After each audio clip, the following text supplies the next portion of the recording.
on the TV, on the radio, and even social media, everyone has become a debater.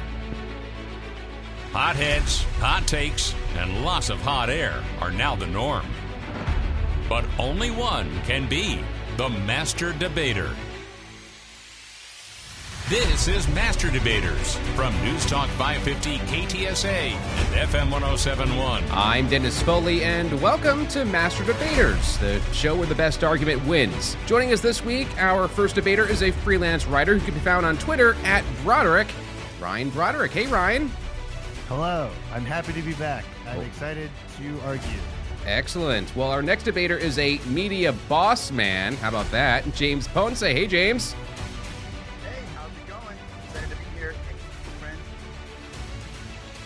Very good. And our third debater can be heard each weekday afternoon on Energy 94.1 in San Antonio, Ernie Martinez. Hey, Ernie. Hey, guys. Super excited to be here, and you are all going down.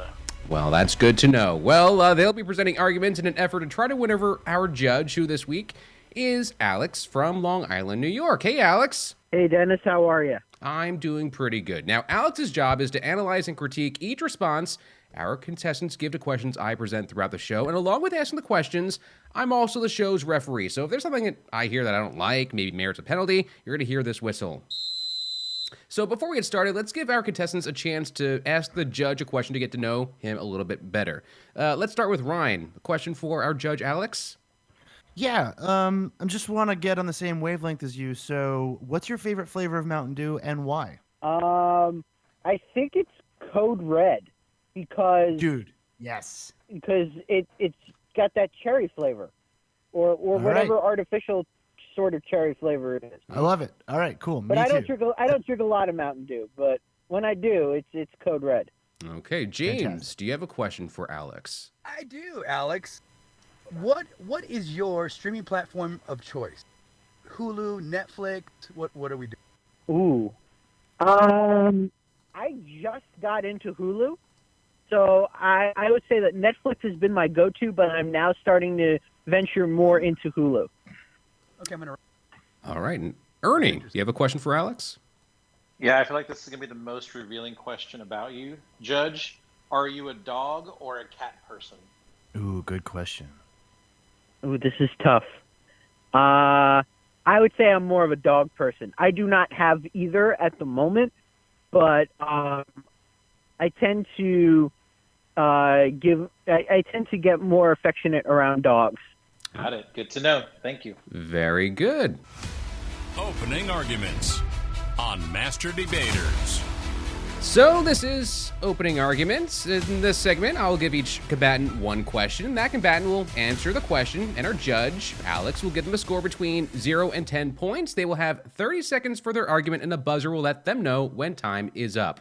So, Ryan, would you trade your privacy to save some money on car insurance? If you drive safely and allow GM's OnStar service to monitor you, you can pay a lower rate. OnStar Insurance President Andrew Rose says they're not forcing anybody to give this information. Do you see yourself as reinventing insurance? We want to reinvent how it's priced, making it fairer, making it more controllable for the consumer. The insurance should be available to the general public starting next year. Jeff Gilbert, CBS News, Detroit. So, Ryan, would you trade your privacy to save some money in car insurance? 30 seconds.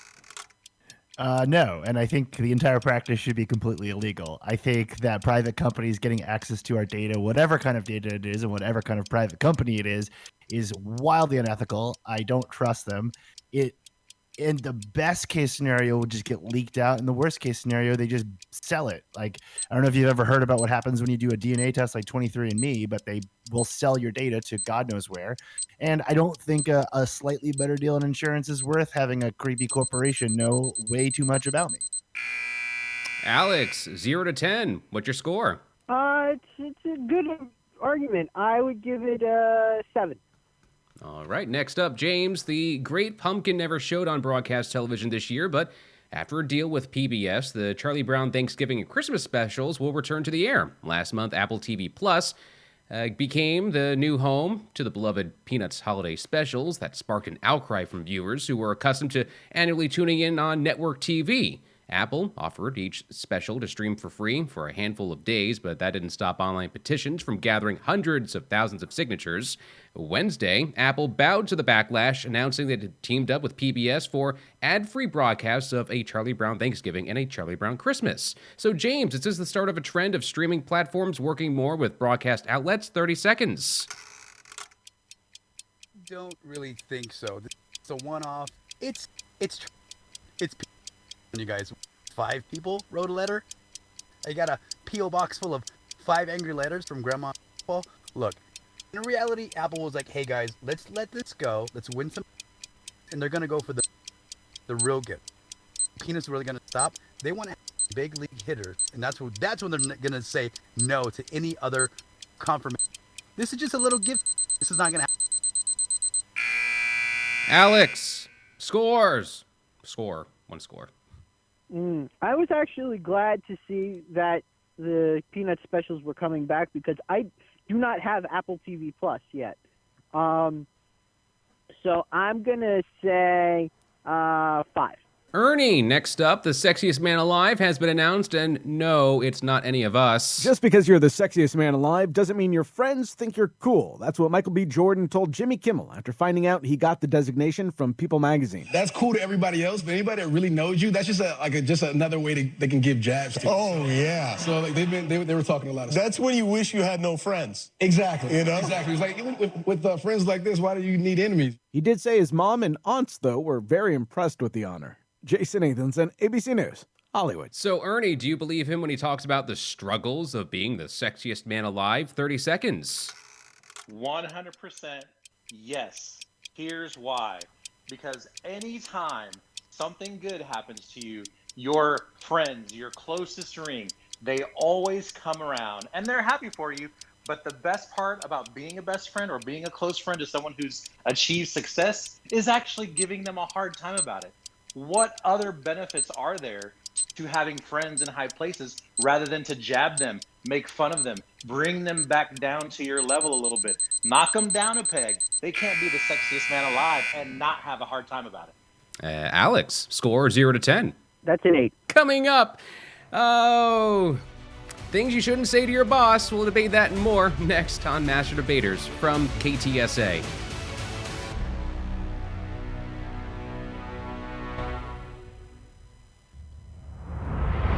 This is Master Debaters, the show where the best argument wins. And this is where the show starts to heat up a little bit. We have Ryan, James, and Ernie this week competing to convince our judge, Alex, that their argument is the best argument. And if you want to be a judge on a future edition of Master Debaters, head over to our website, ktsa.com/masterdebaters, to sign up to be our next judge. So let's keep the debate going. For argument's sake, on Master Debaters. So in this segment, I will give all 3 contestants the same question. They will each take a turn presenting their argument on it. After they each take their 30 seconds to respond, our judge will then give each of them anywhere from 0 to 10 points for their responses. A Corpus Christi City Council meeting came to a brief halt when the F-bomb was dropped by a staff member attending the meeting remotely. Corpus Christi City Manager Peter Zanoni was talking about COVID-19 Tuesday when he was rudely interrupted by a man's voice directing the F-word at him. You know that COVID-19 has dramatically changed. Oh, you, Peter. Y'all, please watch your microphones. Y'all need to mute your microphones.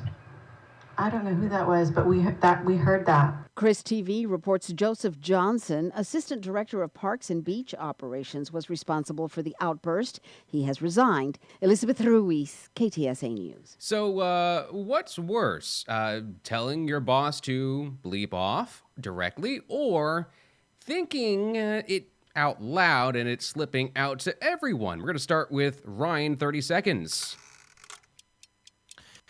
I would like to imagine kind of like a professional purge.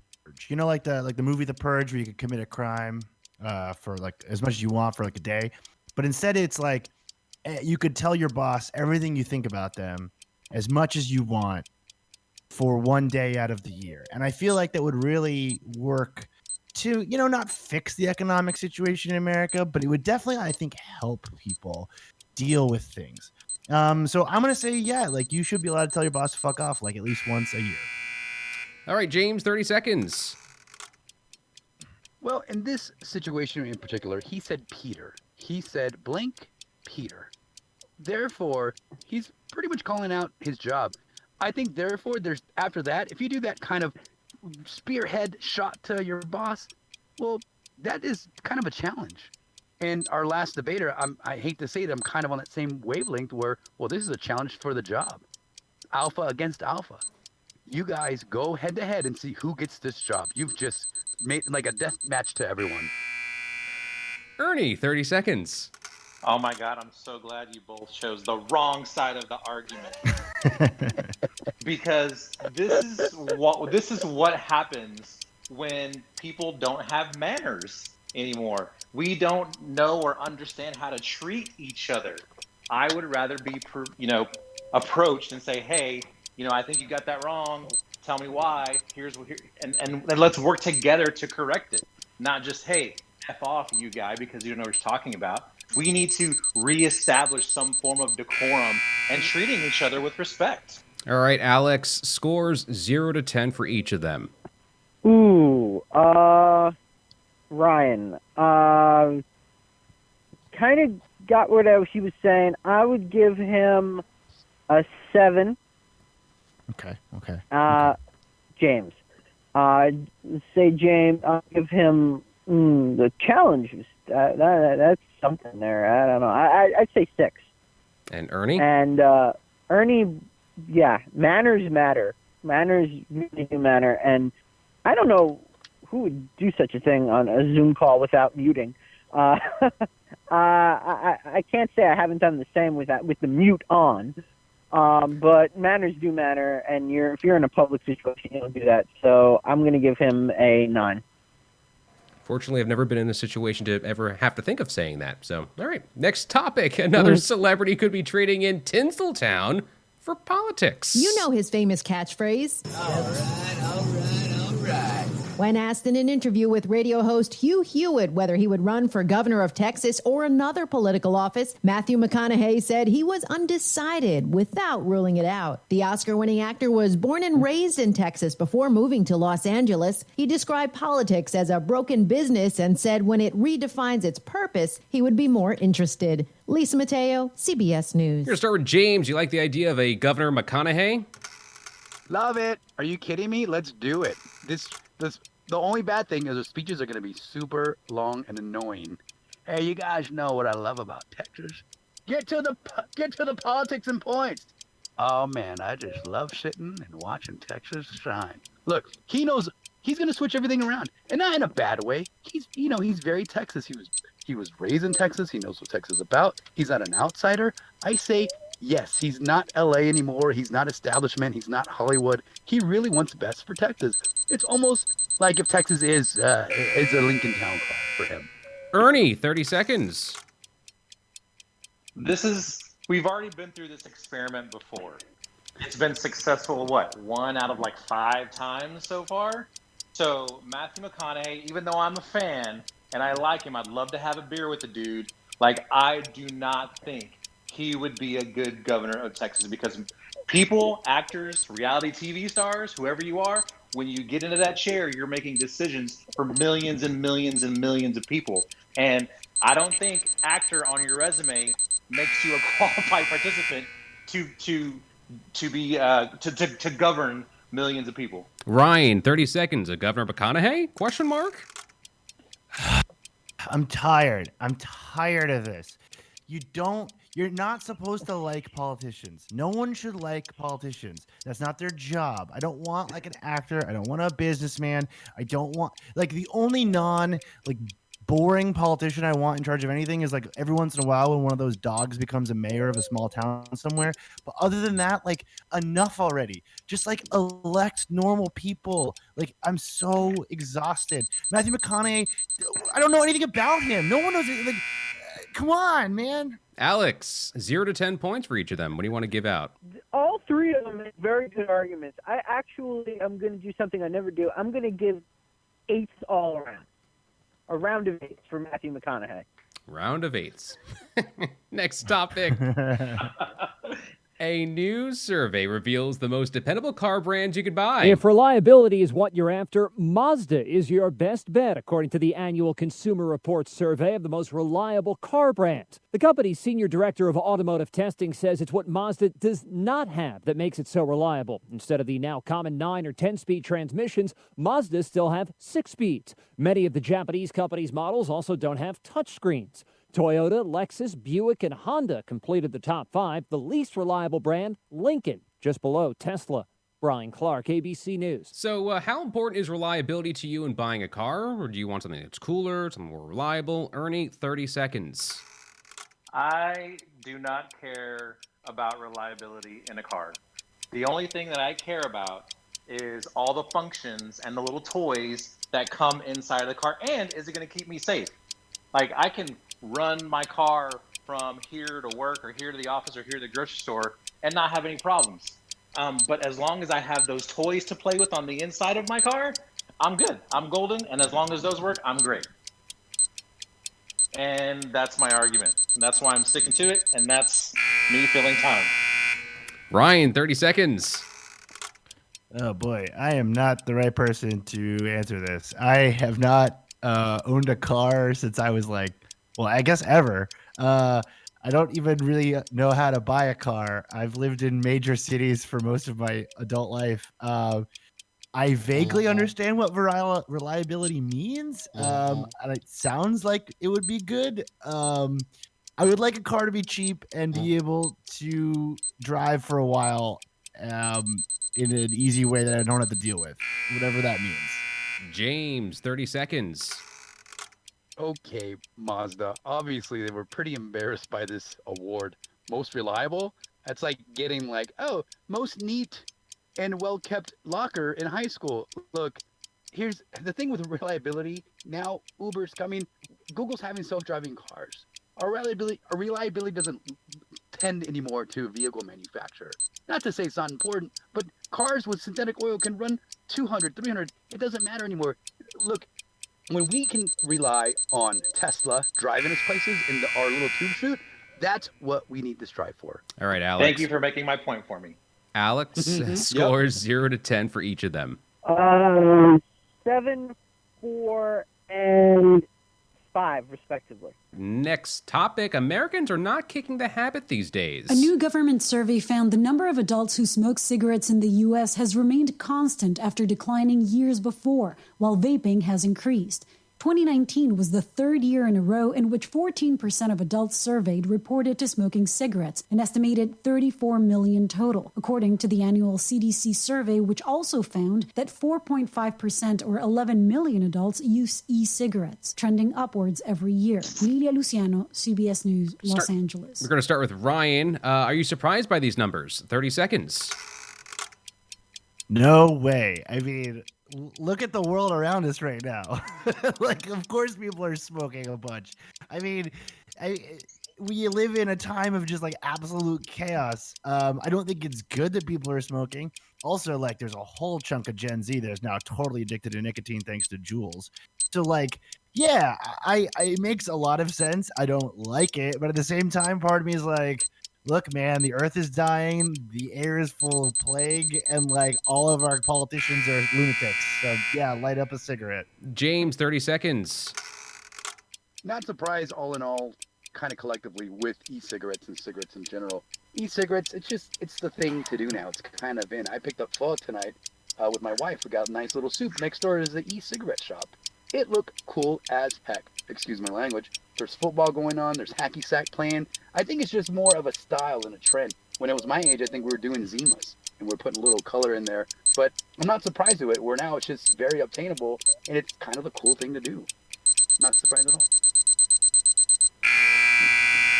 Ernie, 30 seconds. I am not surprised either. I think mainly because people need an escape. They need something. We need external substances to help us relax now. So whether you're having a drink or lighting up a cigarette or vaping, we need something as a world to make us feel better in pandemic times and people being out of a job. So why not just light up do your thing, relax a little bit, have a little bit of fun, and live your life. Live your life the way that you want to live it right now. Alex scores 0 to 10 for each of them. Sounds like a McConaughey thing. Like, live your life, man. 7, 6, and 7. Next topic. European scientists, historians, and experts in artificial intelligence are collaborating to create an online encyclopedia of ancient smells. The 3-year, $3 million project aims to catalog a directory of smells from the 16th to early 20th centuries. The project is called Odoropa. The experts will search old paintings and texts from as early as 1500 to sniff out and then recreate as many aromas as possible. Since indoor plumbing and deodorants are relatively recent inventions, let's hope this remains an online catalog. Not sure that's a museum many of us would want to visit. Vicki Barker, CBS News, London. So, James, we're going to start with you. Would you like to visit a museum of ancient smells? 30 seconds. I think I'm good. I think I'm all right with that. I don't need to go to the King Taint exhibit. I don't need to do any kind of inspection or learn that far into it.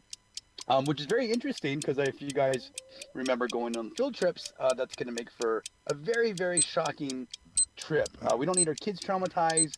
We don't need them running back and asking new kind of questions of why the Emperor of Rome smelled like fungus. We need to keep that away, and that's something we don't need to invest money in. Ernie, 30 seconds.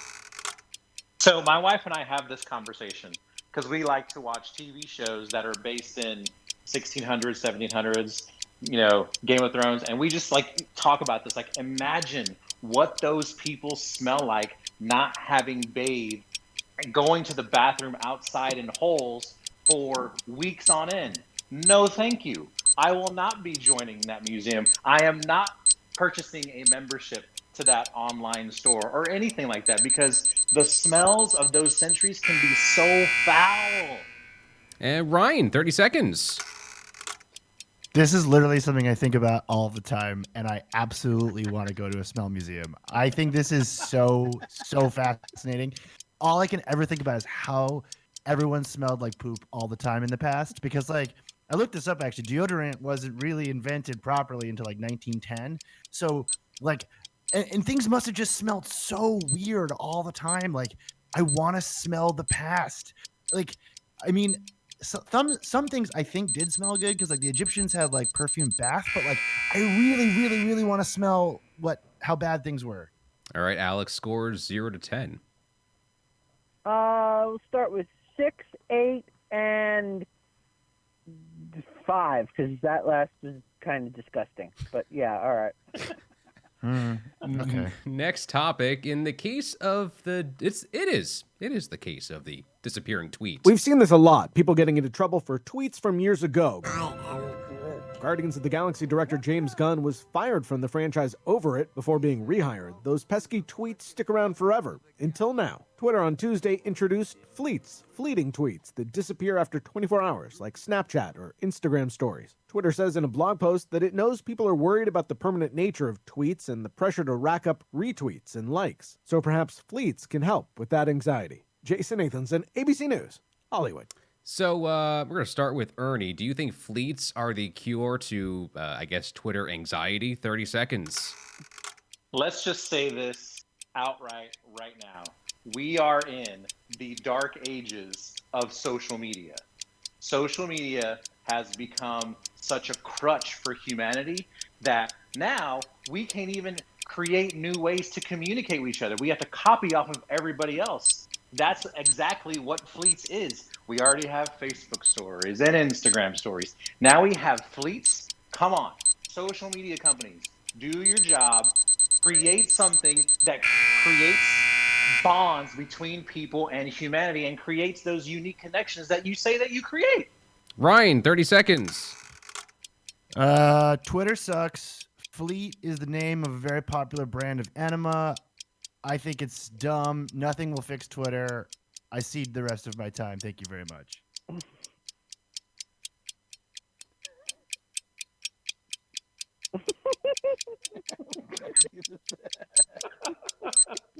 I'm this out right now. That you did that. I'm about to fleet as we speak.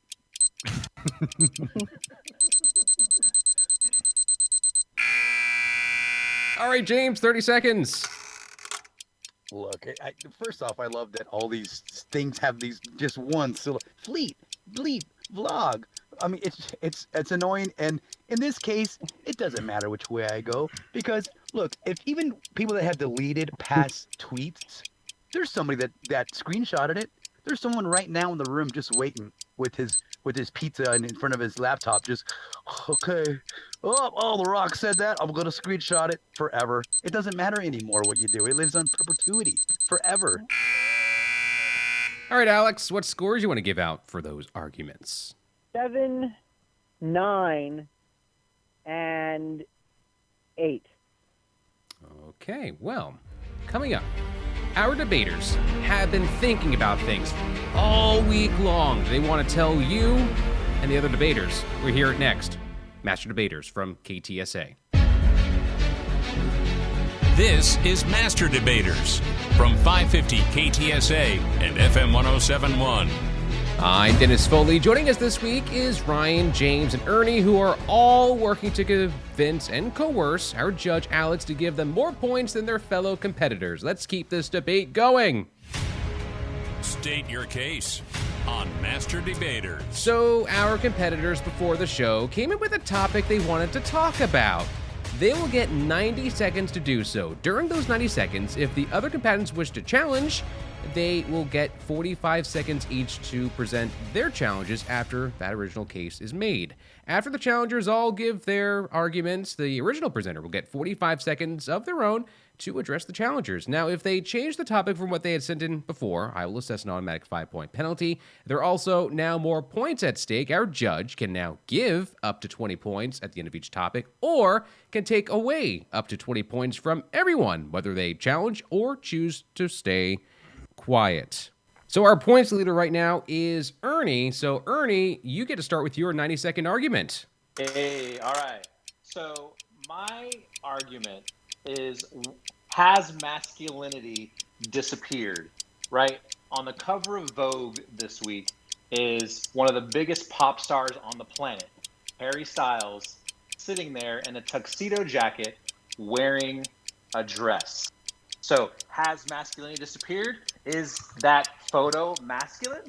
I say yes, because to me, the true definition of masculinity is being able to do whatever it is you want to do, wear what you want to wear, present yourself how you want to present yourself without fear of wondering what other people think about you. Also kind of opening up the door to this idea of being respectful of one another. You know, there are some people in this world who want you to live how they choose for you to live. But that's not the idea of what we're trying to create as a country, as a community. Everybody needs to sort of peel back a little bit, get off of Harry Styles for wearing a dress, because the dude is just doing the things that he wants to do, the things that he thinks is cool, the things that he's trying to expand his horizons by putting on a dress. And if it makes him feel like more of a man to put on a dress, who am I to judge his masculinity? Maybe actually that is the true definition of masculinity, is to do the things that you want to do, when you want to do them, how you want to do them. All right, James, challenge, 45 seconds. I was lost on that one, Ernie. I had to challenge first off because I was like, what side are you standing on? Because guess what? Obviously, with Harry Styles, there's no more longer one direction. All right? It's any direction.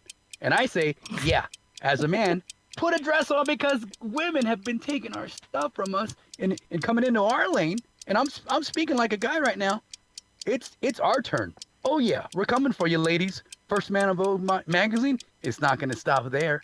And guess what? We're coming for all your little bric-a-bracs. Yeah, I'm on Etsy right now. I'm selling needlepoint. This is very true. I have someone making it for me. And I'm coming into your lane. Nexus cookies, PTA. I like being a stay-at-home dad sometimes. I'm taking that from you girls too. All right? And as men, we got to relish in this. All right, Ernie, 45-second rebuttal.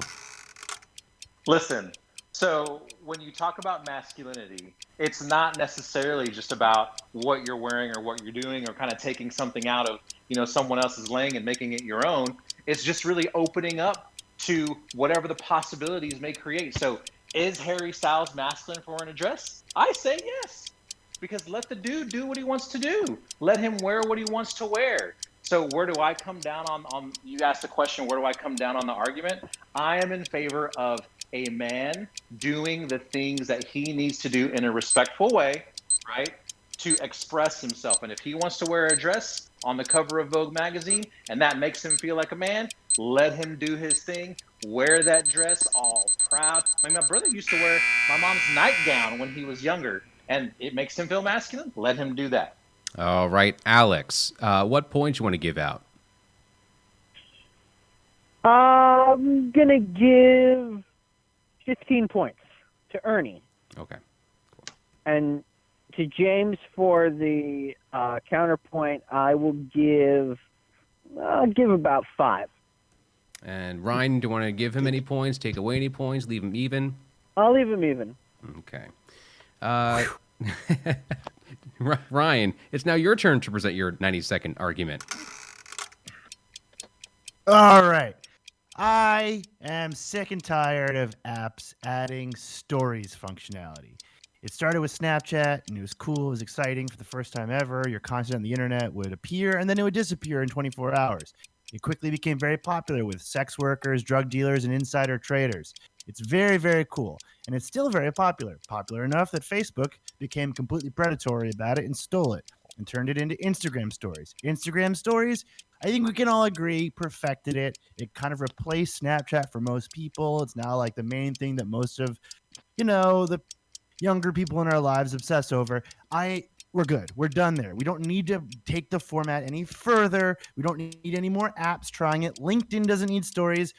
Twitter doesn't need stories. I found out recently Spotify has some kind of story thing. Facebook doesn't need stories. If Instagram already has stories, Instagram is owned by Facebook. Why does Facebook also need stories?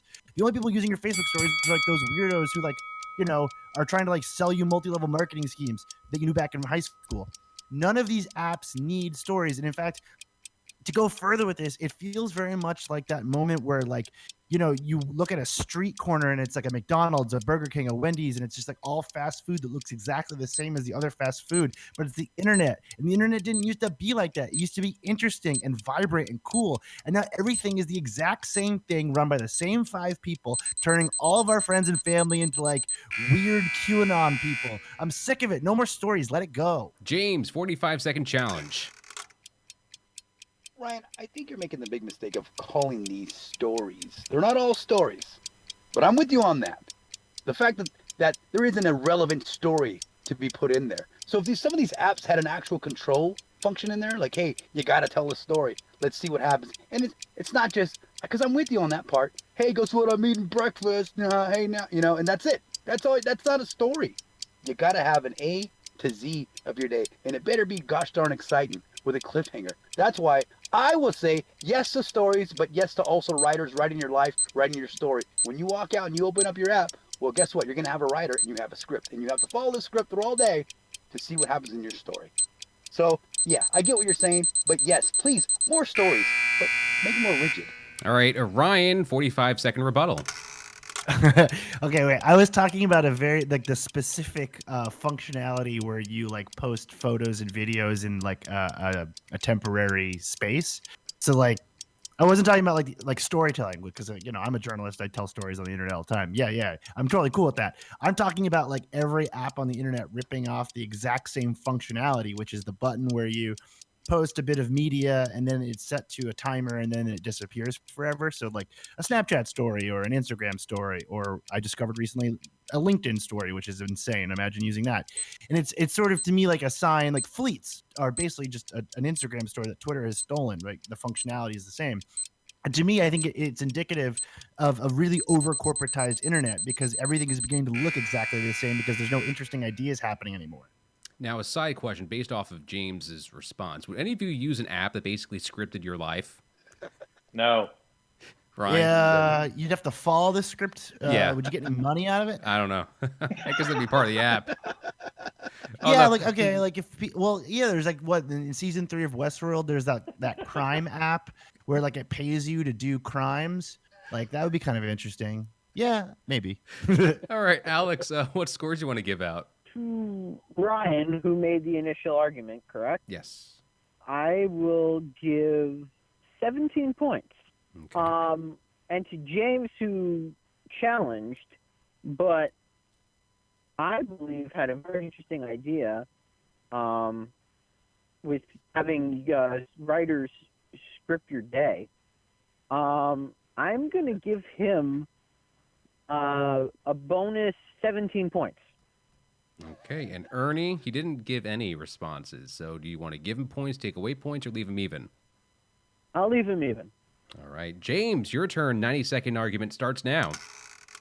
All right. We've all kind of been that, in that situation with a relationship, and you break up, and the person comes back, and hey, I'm sorry, I'm gonna change, and take me back, and you're at that point where like, maybe. Well, that's where we are right now with movie theaters.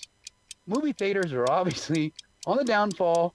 They're about to just break and have bankruptcy claimed all over the place, and now they're trying to stay alive by offering us $99 rentals for their theaters to watch whatever movie is out. You can't even choose your own movie. You got to watch whatever Adam Sandler Halloween movie's coming out, and you post it on there. And guess what? You can't take your own food in there. It's a minimum of 20, maximum of 40 people, and you still got to buy their concession. That's the worst breakup ever.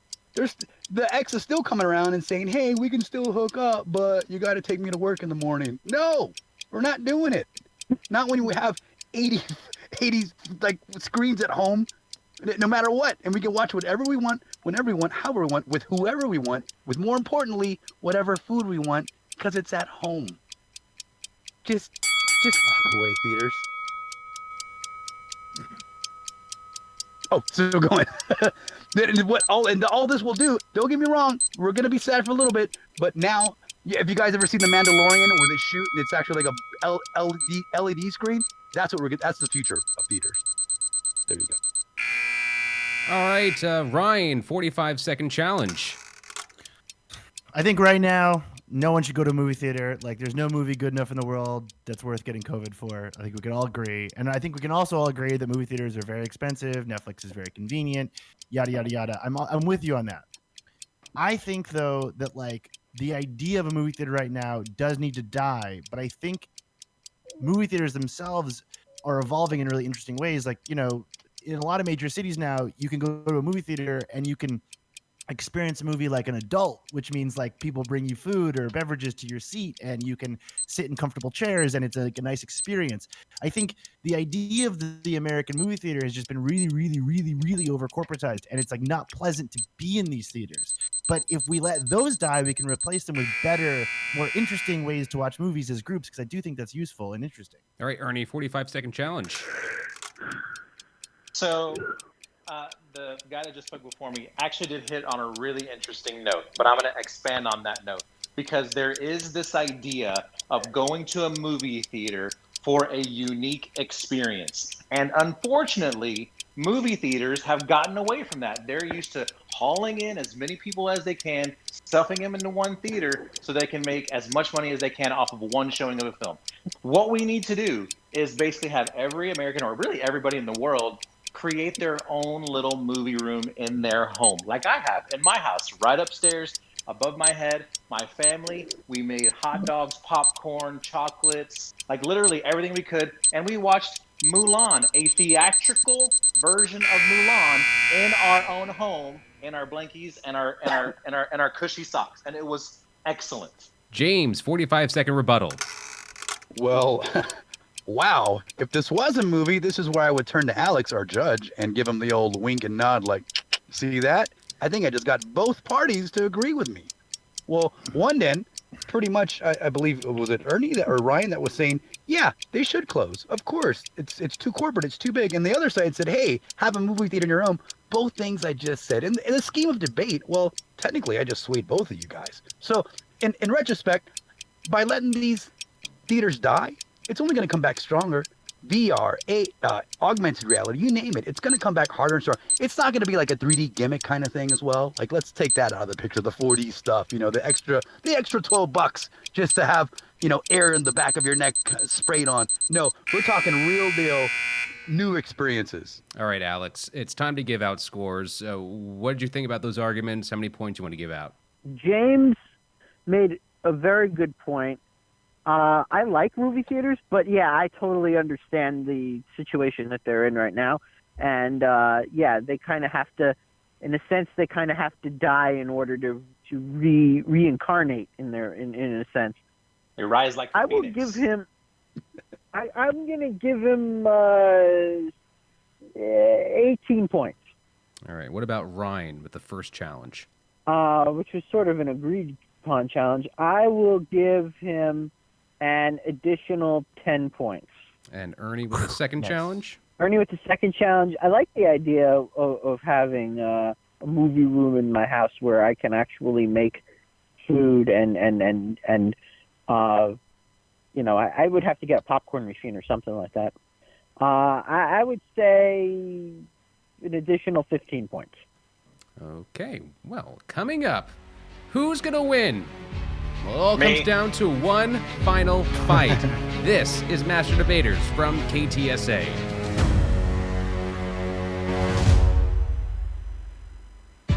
From 550 KTSA and FM 107.1, this is Master Debaters, the show where the best argument wins. Yeah. That argument, it's going to end right here. It's going to end right now. It's a battle this week between Ryan, James, and Ernie to convince our judge, Alex, that their argument is the best argument. But now it comes down to one final fight. Closing arguments on Master Debaters. So this is where it all gets decided in a 5-minute melee. We give out a topic, and our 3 contestants will hash it out amongst themselves for a 5-minute battle. No more, no less. 5 minutes. At the sound of the final buzzer, our judge will give each contestant up to 100 points, or can take away up to 100 points. The person with the fewest points will get a 15-second head start. Everyone else can join in after the bell has rung. So right now, the person with the fewest points is Ryan. So we are approaching Thanksgiving, and one thing we really haven't heard much about the past few days is about the holiday itself, the things we're grateful for, and the anticipation of that great Black Friday Eve feast. So what are you looking forward to for Thanksgiving this year, and what are you grateful this year, and what should everyone be grateful this year? Ryan has the 15-second head start, and 5 minutes in total starts now. I mean, just cancel it. Like, we don't need to do this. Like, it's okay. Like, everything's a mess. We don't need to hang out with each other. Everyone just, like, pick a show to watch on your whatever streaming service you have and just stay home. You don't need to go Black Friday shopping. You can FaceTime people you like. You don't even have to pretend like you want to be thankful for anything. Like, don't fake it. Just, like, roll around in it. Like spend a year just, doing whatever you feel like and just let it go. We don't need to do this. We don't need to pretend. Yeah, just let it go, man. Like, we don't have to go through the whole thing of like how we're gonna have Thanksgiving and how we're gonna just make it a normal Thursday. Just make it a normal Thursday. It doesn't have to be anything. Christmas is in like 2 weeks. This needs to be the year where we are more than thankful for everything that we have. Our health. No, that could be next year when we have the jobs, vaccine. When we have a vaccine, we can do that next year. We don't need to do that this year. Don't fake it. You need to be the most thankful for the things that you have, and even more thankful to those in your family that you have, even though you can't reach out and touch someone, literally, or have them over for Thanksgiving dinner. This is the year where Thanksgiving really, really does mean something to people. It really just put does on The Crown. There's a new season on Netflix. Just turn on The Crown and just like treat it like a normal day. It's just like you guys just have a day off from work. fight for Thanksgiving. You gotta fight for your Thanksgiving. The Pilgrims at this point would have been saying, "Hey, thankful that we didn't die from famine or get attacked by the Native Americans again." Or I think there's something we very didn't inappropriate about celebrating we Thanksgiving. didn't die Famously, on we the gave rocks. diseases to Native people during a pandemic. I don't think we should be doing that. Thanksgiving I'm is a thankful weird for my holiday wife. anyway. I'm thankful for my kids. I'm thankful for my son, my daughter, my health, my job. I'm thankful that I get to have a turkey on Thanksgiving and pumpkin pie and sweet potatoes and all of those things, where so many other people in this country can't have those things this Thanksgiving. So yes, I'm going to be grateful. I am going to be thankful this Thanksgiving for all the things that I have, large and small, for sure. He's got a great point there. And also, that Pilgrim reference was not to say, "Hey, look what they went through." It's for us to suffer as well. Hey, if we want to suffer, Well, I mean, that's for sure. We definitely guess are what? doing that. It's our We're turn to suffering, have right? I mean, yeah, grandma we're in it, man. and grandpa over. Hey, you guys got to sit in the corner and use a different restroom, and it's outside. Sorry, COVID rules. Guess what? It's our time. This is our suffering. We don't just get to sit home and I gotta sit. Sorry, Uncle Sal, you can't come over this year. No, he's coming over, and this is part of being an American. We sacrifice, not just wearing a mask. We sacrifice for Aunt Becky coming over and finishing all the mashed potatoes like she always does, and she will again. Oh my God, she will again. But that's what American is being all about. Sucking it up, having them over, getting a little bit of COVID, no big deal, and getting out of there. Oh my God. Just a little bit of, but I'm thankful there's no kids table this year, right? If you can't have grandma, grandpa, and your big all your 18 cousins over, there's gonna be no kids table this year. The kids can actually sit with the adults, have a nice conversation, maybe do a little game night, and talk to each other about what we're all thankful for. So yes, Thanksgiving this year means just a little bit more because of the situation that we're all in. So turn around, turn yourselves around, turn your argument around, and be thankful for your wife, your dog, your pet, your cousins, your mom, who you probably can't see because she's in a different state. You can find her on Zoom, have a 30-minute Zoom conversation. And actually, I'm thankful for that. I'm thankful that I don't have to sit there and listen to the relatives that I don't want at my house for Thanksgiving eating up all my food. I am thankful for that. That's opposite. That's the wrong way to say it. That being part of the Thanksgiving is at one point in the day saying, and that's it. No matter what it is, you're going to sit there and go, oh, why are we doing this? Well, you know why? It's because we're Americans, and this is our Thanksgiving. You know when Canada does their Thanksgiving? In October, the beginning of October, and they're just copying us. We all know that already. We already know that. They're copying. They just go to I think they go to Burger King or something like that, and they celebrate later. But look at us. We have turkey. We have everything. They go to Tim Hortons. Yep, that's their Starbucks. But look what we got, you guys. This is part of it. We have to go through with it just to say, hey, remember that one year we did Thanksgiving during COVID? Oh man, and then the next year you could say we're thankful we're not doing that again. This is the time to go through with it and say, hey, you guys, high five each other. Just sit down and shut up, all right? Unless you're Governor Gavin Newsom, then you can do whatever you want, obviously. But until then, just suck it up and let's have Thanksgiving. And who knows what Governor Matthew McConaughey might do during a Thanksgiving during COVID. Yeah. So, Alex, what do you think about that argument? How many points you want to give out? -100 to +100? This is tough because it was hard to keep track of who was saying what. But I'm in a thankful and a gracious and a good mood. So I've decided that I'm going to give all of the participants 100 points. Whoa, that's very generous of you. Wow. Thank you. That I'm thankful for. All right. Well, it's time to do some very, very high-level math here. Let's see who our winner is. Well, got some bad news for you guys. We have to do a tiebreaker. What? Mm-hmm. Whoa. So, James and Ernie, you are tied for the win with 184 points. So this is a final smackdown. I will present this topic, and you will both have to share 30 seconds to present your argument, and then Alex will give whatever score he wants based on that argument. The topic. Santa Claus is coming to the mall, but don't try to sit on his lap. Despite the pandemic and the fact that Santa's age and weight might put him at high risk for severe illness from the coronavirus, mall owners are going ahead with plans to bring him back this year.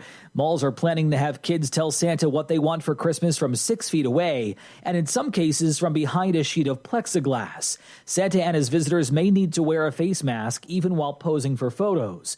And some malls will put faux gift boxes and other decorations in front of St. Nick to block kids from charging toward him. Matt Piper, CBS News. So is it a good idea or a bad idea, whether it's just having Santas in the mall or their plan with Santa in the mall? You will share 30 seconds, and the judge can give or take away as many points as they wish. That 30 seconds starts now. Listen, all you got to do is just track Santa on NORAD. That's it. You don't need to sit on his lap. You don't need to, have him sit in the mall, smelling like beef and cheese, like they do on Elf. Just sit back on Christmas Eve and watch the Santa tracker on NORAD, and you'll be good to go. You don't need to go visit Santa. Smackdown. Look, you guys, come on. Dude, this is imagine Santa coming into that. The kids need to see Santa, even in the disparity. How embarrassing is it 6 feet away saying, What do you want? Santa when he comes and delivers presents under everybody's trees and leaves them, and then takes his tamale or Oreo cookies or whatever it is and on his merry way. They gotta but just see track Santa. NORAD. So, Alex, yes. You have as many points as you wish to dole out, or as many points as you want to take away for those arguments. Oh, boy. I'm going to give Ernie 20 points. I'm giving James 17 points. Okay. Yeah. Nice. Wow. That was close. Close. That's I was worried you were giving him the same amount of points again. That would have not getting us anywhere. Do more Well, math. you should have given him 19.5. Yeah. Oh, yeah, that was close. So, after many minutes, well, maybe not so many minutes, but a number of minutes of heated discussion on the most controversial topic in the land, it is now time, after that tiebreaker, to name this week's Master Debater. In third place is Ryan with 174 points. In second, not as bad as I thought. Okay. In second place with 201 points is James, which means this week's Master Debater is Ernie with 204 points. You get 60 seconds to celebrate being a Master Debater, and that starts right now. Thank you. I would like to thank everyone. I would like to thank my dog Izzy, who's right here sitting next to me, laying down, looking at me like I'm crazy, and I don't know what I'm talking about because, to be honest, even though now that I've won, I can say that I just made up all of this crap off the top of my head as we were going through this. So I want to thank my dog, my wife for making dinner tonight, giving me the sustenance that I needed to pull out a victory. So thank you, and good game to Ryan and James. You guys were worthy opponents, but I'm now walking around my house in victory.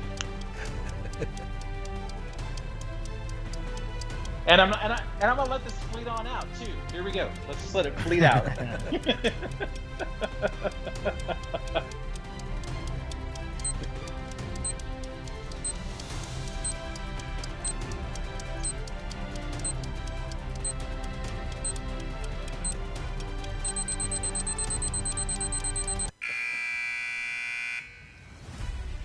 Well, that is it. A big thanks to our three contestants, Ryan Broderick, who could be found on Twitter at Broderick, Media Boss Man, how about that title for James Ponce, and Ernie Martinez, who you could find on Energy 94.1, and a huge thank you to our judge, Alex from Long Island, New York.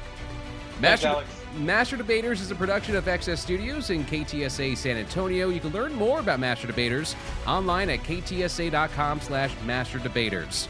I'm Dennis Foley. This has been Master Debaters, the show where the best argument wins.